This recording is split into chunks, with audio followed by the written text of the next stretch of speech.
อืมพอมาเบิ่งกับมาฮอดแล้วพี่น้องเอ้ยเนาะโถไหวลิเบาแก้วไปข้าวเดียว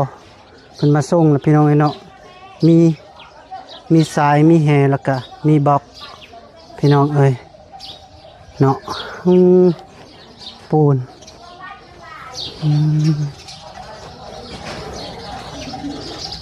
เสาพี่น้องเอ้ยมี4 เสาพอเพิ่นมาส่งแต่ดนแล้วบ่ล่ะนับระบอครบบ่ตามจำนวน300ก่อนบ่ได้นับกะคือสิประมาณครบอยู่แล้วเนาะพอดีแฮกับสายพอดีรถหนึ่งพี่น้องเอ้ยคนละครึ่งเนาะแฮสายแล้วก็ปูนครบบ่ปูนเขียวมี5ปูนแดงสีครบ9เนาะครบอยู่เจ้าก็ได้คนนำเพิ่นบ่บ่ได้คน เพิ่นให้คนนำบ่ไปมาส่งผู้บ่าวบ่บัดนี้รวมทั้งหมด6 ล้านกับ5 แสน 10,000 กีบนี่6 ล้าน 5 แสน 10,000 กีบรวมที่เอามามื้อนี้นะเอามามื้อนี้มีปูนมีสายมีแห่มีบล็อกมีเสามีเหล็กมีกะโหลพี่น้องเนาะแล้วให้จักแจ้งทาง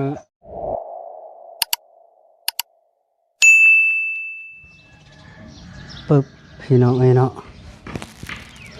ครับทักทายสบายดีและสวัสดีเด้อพ่อแม่พี่น้องหมดสุขูสุคนบ่ว่าอยู่ในหรือต่างประเทศก็ยินดีต้อนรับเข้าสู่ซองบ่าวแก้วชาแนลคือเก่าพี่น้องเนาะพอดีตอนนี้ก็เวลาอยู่ประมาณ4 โมงยังพี่น้องเนาะ4 โมง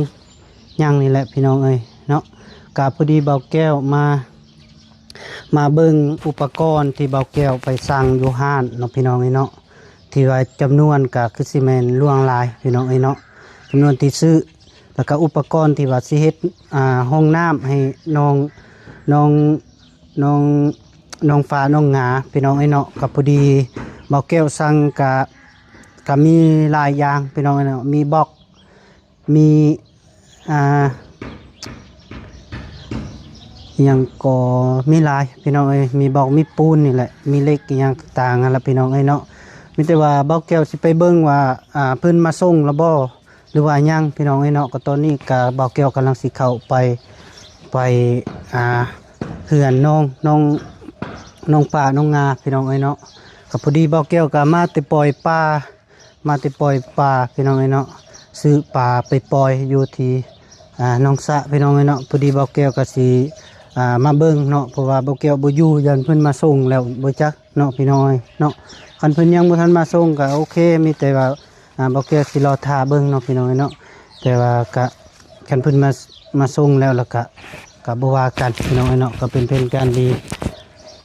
ไปพี่น้องไปส่งเบิ่งนำกันพี่น้องปุ๊ปะแก้วก็เมื่อยยังมาที่พุ่นก็เมื่อยแฮงพี่น้องเนาะก็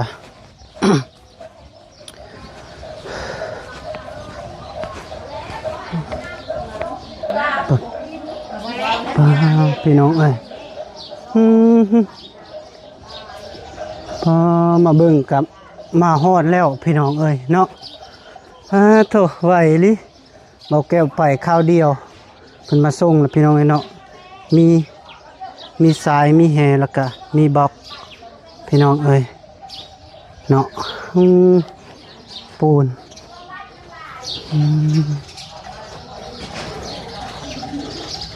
เสาพี่น้องมี4 เสาเพราะว่าสิเฮ็ด4 เสาพี่น้องเนาะโอ้สบายดีเด้อบุกเป็นบุกอีแหละเอ้ยหัวซักเลยเพิ่นมาส่งจักโมงเนี่ยส่งค่ะมาส่งมาพี่ก่อนนะสั่งขึ้นมาเพิ่นมาส่งแต่ดนแล้วบ่ล่ะนับระบอครบบ่ตามจำนวน300ก่อนบ่ได้นับกะคือสิประมาณครบอยู่แล้วเนาะ เออพอดีแห่กับสายพอดีรถหนึงพี่น้องเอ้ยคนละครึ่งเนาะแห่สายแล้วก็ปูนครบบ่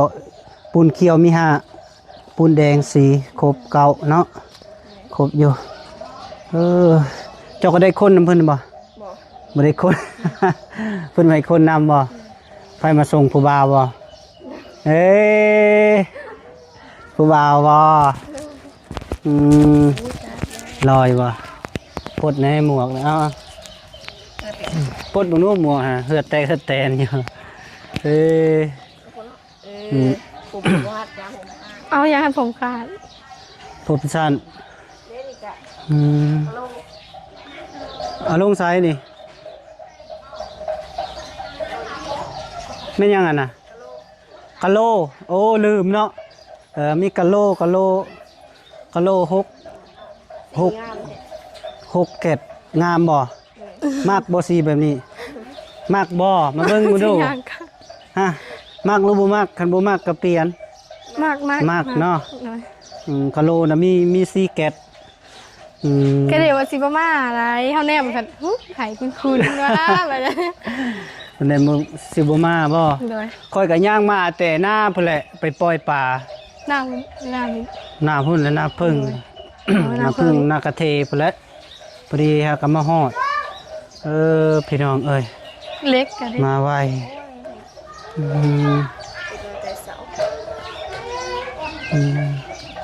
ได้บ่ขุมซ้ำได้บ่ขุมซ้ำคุมบ่ก็สิได้อยู่ติยังอันใดได้ยังมาบ่ครบ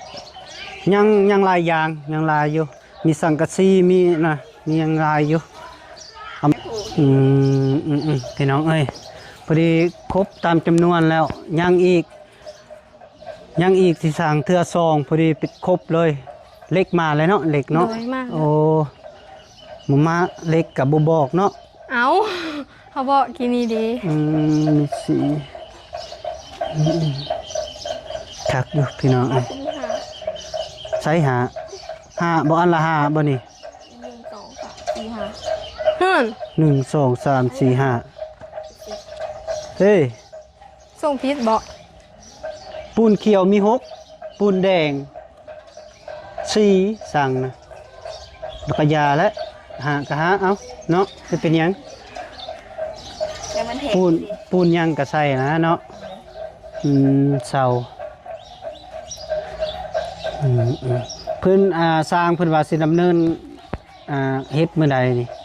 จักยังบ่ฮู้ไปเด้อพี่น้องเอ้ยฮ้อนบ่ฮ้อนฮ้อนเนาะเลยพอดีน้าบ่าวก็บ่ได้ถือรถมายางเป่าบ่มีรถขี่บ่มีรถขี่เลยมียึดเลย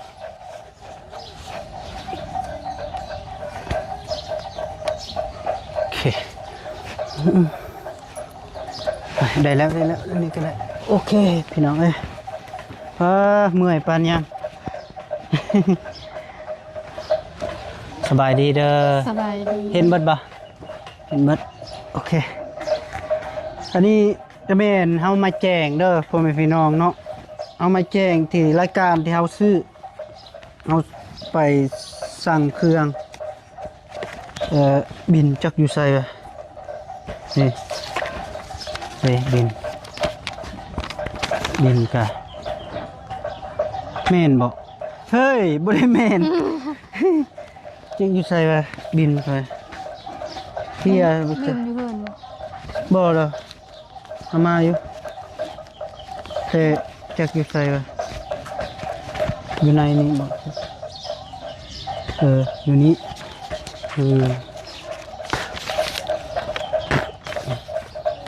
นี่ตามนี้พี่น้องเอ้ยบินก็ได้พอดีน้าบ่าวสิแจงเด้อแห่กับสายนี่แห่กับสายแนวอันละครึ่งนี่เนาะครึ่งนี่พอดี1รถเนาะ1,700,000แห่กับสายรถนึงนะพอดี เลข10จอย4เส้นบ่พอดี35ตัวเส้นเนาะพอดี140,000เลข6พอดีเป็นเลขปอกอะนะเลขน้อยๆอันนะเลขปอกพอดี30พอดี3เส้นนะเส้นหนึ่ง20,000 60,000พอดีดินบล็อก300แต่ราคาขายกันเฮาไปเอาตกอยู่บล็อกตกอยู่ก้อนหนึ่ง4,500ก้อนหนึ่งแต่ว่าเพิ่นมาส่งนี่เพิ่นไล่5,500พอดี300ก้อนมาตกอยู่ล้าน6แสนกับ50,000นี่ล้าน5แสน50,000ล้าน6แสน50,000พอดีกะโลพื้น6แก๊ส1แสนซาวมันตกอยู่7แสนซาวมันนี่เสา12เสาหน้า12นี่มี4อย่างวะ4ต้นต้นหนึ่ง3แสนมันตกอยู่แสนซาวแม่นบ่แม่นน่ะเนาะล้านเอ้ยแม่นแล้ว ล้านเลยเนาะบ่แม่นเบิ่งล้านสองบ่เบิ่งต้นหนึ่ง3แสนเลยกะล้านสองเลย ล้าน2อะเนาะล้านสาวหรือล้านสองนี่แหละ ล้าน2แสนแม่นแหละพอดีปูนเขียว6สอบเนาะมันถึกอยู่สอบหนึ่ง90,000 540,000ปูนแดง5ตกอยู่สอบ1แสนสอบละแสนแล้วก็5แสนมันบัดนี้รวมทั้งหมด6ล้านกับ5แสน10,000กีบนี่6ล้าน5แสน10,000กีบรวมที่เอามามื้อนี้นะเอามามื้อนี้มีปูนมีสายมีแห่มีบล็อกมีเสามีเหล็กมีกะโหลพี่น้องเนาะนะให้อยากแจ้งทางให้ฮู้นะพี่น้องเนาะก็ไปเอาก็อยู่หานบุญมาพี่น้องเนาะก็เบอร์โทรก็ประมาณนี้แหละ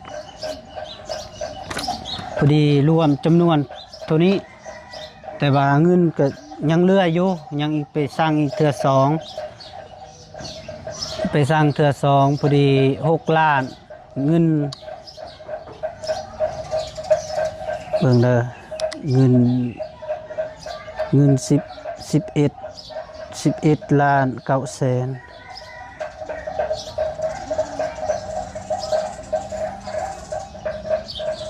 11ล้าน9แสนมาลบ6ล้าน5แสน10,000ยังอยู่เงินเท่าไหร่5ล้าน3แสนเท่า5ล้าน6ล้าน5ล้าน3แสน90,000เพราะว่าเงินเด้มันลบยังเหลือ5ล้านพี่น้องเอ้ยเนาะกะว่าแพงบ่เครื่องแพงเนาะสุดยอดเลยถ้าว่างบประมาณ10ล้านนี่พี่น้องถือว่าเฮ็ดหยังบ่ได้เลยนะเดี๋ยวนี้นะรับรองว่าเฮ็ดหยังบ่ได้กัน6ล้านนี่ มีหยังก็แจ้งให้ฮู้บ่ทุกคู่ทุกคนนั่นแหละพี่น้องเนาะเพราะว่าหยังก็ที่ว่าเฮาซื้อก็เฮาก็มีบินอยู่พี่น้องเนาะก็มาบวกลบคูณหารนำกันนั่นแหละ ที่ว่าเฮ็ดท้องน้ำนี่ก็เบาแก้วก็ดีใจที่ว่าเครื่องมานี่ก็ถือว่าแพงนี่เลยพี่น้องเนาะเพิ่นมาส่งก็เพิ่นก็อยากได้ค่าน้ำมันแน่ค่ารถเราพอดีค่าเครื่องอย่างเราไล่อยู่หันเบิดเลยพี่น้องพออยู่6ล้านกับ510,000เราไล่อยู่ในหันเบิดเลยถือว่าก็โอเคอยู่บอนที่เคยสร้างนั่นแหละพี่น้องเนาะที่เบาแก้วเคยสร้างอุปกรณ์เฮ็ดเทือนอยู่บ้านน้องอูน้องอีหั่นแหละบ้านน้องอึ้งน้องตันพี่น้องสิเก็บไว้บ่เอาไว้ เอาไว้เนาะพอดีมื้อหน้ามาแล้วก็เฮาก็มาบวกกับตัวนี้ก็มาสรุปนั้นต่อเนาะมันจึงว่าจำนวนเท่านี้เท่านั้นนะมันตกรวมทั้งหมดมันสิตกเท่าใดนะฮอดมันสำเร็จพุ่นแหละแต่ว่ามันตกเท่าใดเบิดเนี่ยมีแต่ว่าอยากแจ้งเท่านั้นมีแต่เจ้าส่งคนขอบบุญขอบคุณเพิ่นแน่ไปเราดังๆโลด แล้วบัดนี้บ่ต้องหัวบ่หัวเว้าโลด ขอบใจหลายเดือนไอ้ส่งสักทีมันหนัก เว้าดัง เอาไว้ ๆเว้าดังๆนิบ บอกขอบใจหลายเดือนไอ้ส่งสักทีส่งเงินอิดห้องน้ำให้น้องแล้วขอให้ไอ้สมศักดิ์อยู่ดีมีแหงสุขภาพแข็งแรงเตี้ยมาได้เงินล้าน ๆก็โดยขอบใจ ทำ เฮ้ยเนาะไม่เนาะโอ้ทาง FC เพิ่นอยากให้เจ้านะฝึกที่เวลาตอนเวลาขอบบุญขอบคุณเพิ่นต้องให้ตั้งสติแล้วบ่ให้หัว1 2มา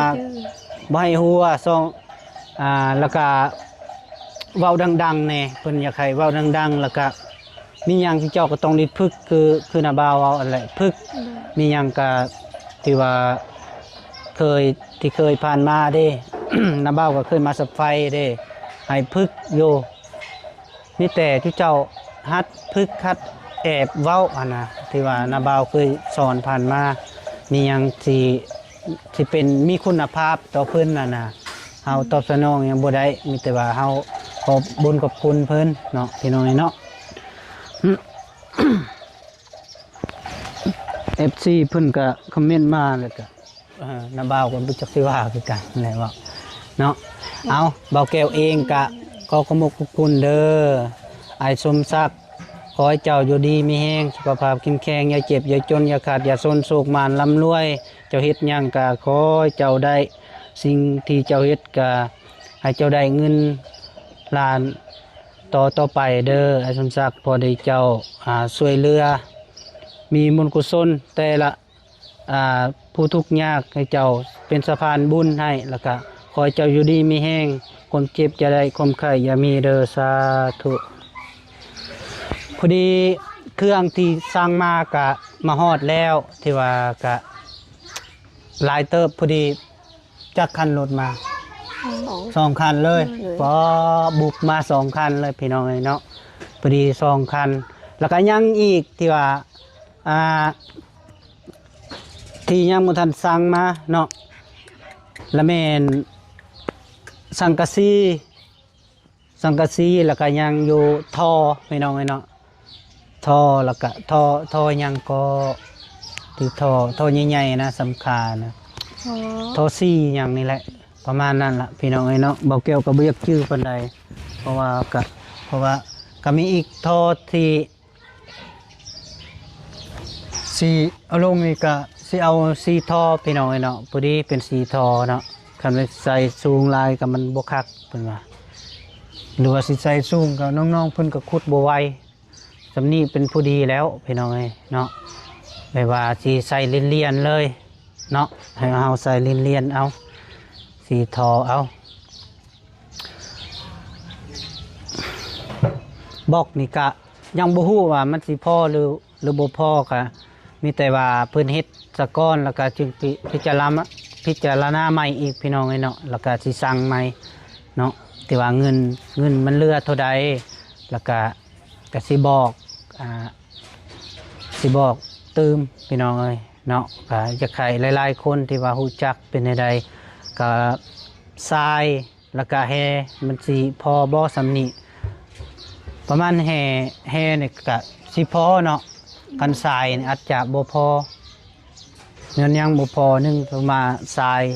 เอาถึงโบกเดแล้วก็ถึงเทพื้นแล้วก็เทกันเปื้อนมันหลายคันสมมุติมีแต่ทรายมีแห่มีแต่เอาเทแล้วก็เทกันเปื้อนเท่านั้นมันสิบ่เปลืองปานใดแล้วก็ยังมีอีกครับ เทคานทับอีเดเทคานทับตรงนี้มีเนาะกอแล้วเราก็เทคานทับเหล็กอาจจะพอเนาะเหล็กสำนั้นเนาะตามเบิ่งแล้วคือสิพออยู่เนาะไม่แต่เหล็กซอดแล้วก็เหล็กปอกเป็นสีเฮ็ดเองดอกสร้างเนาะแต่ว่าหน้าสร้างยังบ่FC ยังบ่ฮู้เนาะยังบ่เห็นหน้าเพิ่นเนาะก็ยังที่ว่าปรึกษาละเอียดแล้วที่ว่าเบาแก้วยังบ่ทันมาเจอเพิ่นเนาะสิว่าสิทายมีแต่มื้อเราลงมือเฮ็ดพุ่นแหละพี่น้องเนาะถึงว่าสิมาทายให้พี่น้องเห็นก็มี2ผัวเมียพี่น้องเนาะที่ว่าเฮ็ดก็คันเพิ่มอีกก็ยังบ่ฮู้เนาะก็สิมีไฟมาเพิ่มแล้วก็มีแต่เพื่อนที่เคยไปนำกันนั่นแหละเนาะก็มาเฮ็ดจะสร้างไปนำกันนั่นแหละคือตามเบิ่งนะประมาณนั้นแหละกินแล้วบ่เข้าจิเจ้า ยัง กินตั้งแต่ตอน เดี๋ยวแต่ตอน ก็เรียกว่ากินอีก กินมี ยันเข้าอยู่ในเราเบิดบ่ เลย เบิดได้เนาะ เลย เออใช่ว่าสิลงพี่ล่ะรถเข้าบ่ได้บ่ เขาบ่ได้มาทางนี้ โอ้มาทางนี้แล้วก็บ่ได้เข้ามาพี่อยู่นี่ก็สิ เรามาทางนั้นเลย หน่อย แล้วก็ออกทางนั้นเลย อันนี้ก็ดีคือกันได้นี่ได้เพราะว่าเฮาสุกมาพี่เนาะคันเฮามาพุ่นแล้วก็มันยันมันสิเกะกะหั่นนะอันนี้ก็ใกล้ๆอยู่บอกปูนเนี่ยก็ยุมาคันสิป้าอยู่พี่ก็ย่านมันเปียกเด้แม่นบ่ เลย ปูนนี่แหละมันสิเปียกนะตัวอื่นเปียกอย่ามัน แต่ว่าปูนนี่มันเปียกมันสิ แล้วบอก ใส่บ่ได้บ่ใส่การบ่ได้หึ บอกมันเปียกแล้วสิว่าเป็นหยังวะ บอกสิเป็นหยังเขากับปะอยู่นอกอยู่แล้วบอกนะมันบ่เปื่อยดอกคันบ่ปะดนๆพุ่นแหละเรื่องนี้มันบ่เปื่อยดอกบอกมีแต่แป้นเทอันน่ะคานทับมีแล้วเนาะกับกาดถึงอันนะคือลึกคางที่ยั่วนี่แหละก็มีแป้นน้องๆอยู่เนาะคาถาบ่มีแล้วก็มีแต่ว่าพิจารณาใหม่แล้วก็สิซื้อใหม่พี่น้องเอ้ยเนาะพอดีพ่นกับตกไปเข้าห่มบานนี้พ่นตกพี่น้องเอ้ย ไปปบซะก่อนพี่น้องเอ้ยมาคุยอยู่ห่มพี่ซะก่อนโทพี่น้องเอ้ยทักเลยบอกนี่อัดสิพออยู่แล้วเนาะ พ่นตกปะโตพอดีพ่นตกพี่น้องเอ้ยเนาะปกหยังบ่พื้นสิปกเนี่ยฮะอย่านำเข้าเอาปกซะอย่านำเข้ากับปกเอา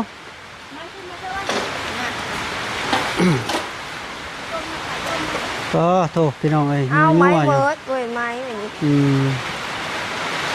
มันบ่เข้าตีล่ะบ่เข้าตียามันแล้วมันเข้าก็เข้าเลยแหละ เอาอันนี้โอ้ยจัก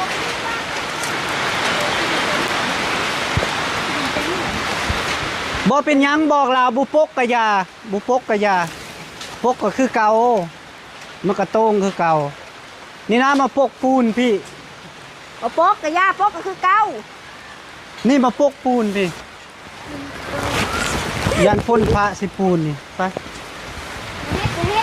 อะไรแกมาดูเปิดเพลงดีป่ะพ่อเลยแม่ เมนเต็งโอเค นี่ ตกพี่น้องเอ้ยเบิ่งเฮือนมีซาเลยพอดีฝนตกบาดนี่ยาและทรายนะบุปกกะยาพกแต่ปูนนี่โอเคแล้วบ่ทันพี่น้องเอ้ยเนาะพอดีเพิ่นมาเอาลงก่อนพี่น้องเอ้ยเอาพ่อแม่พี่น้องเอ้ยเนาะพอดีมาเบิ่งกะโอเคเพิ่นมาส่งเรียบร้อยแล้วพี่น้องเอ้ยเนาะแม่ใช่กะโหลกแม่ ขอขอบขอบใจเด้ออ้าย อ้ายสมศักดิ์ที่พามากับพอดีอุปกรณ์เอามาฮอดแล้วพี่น้อง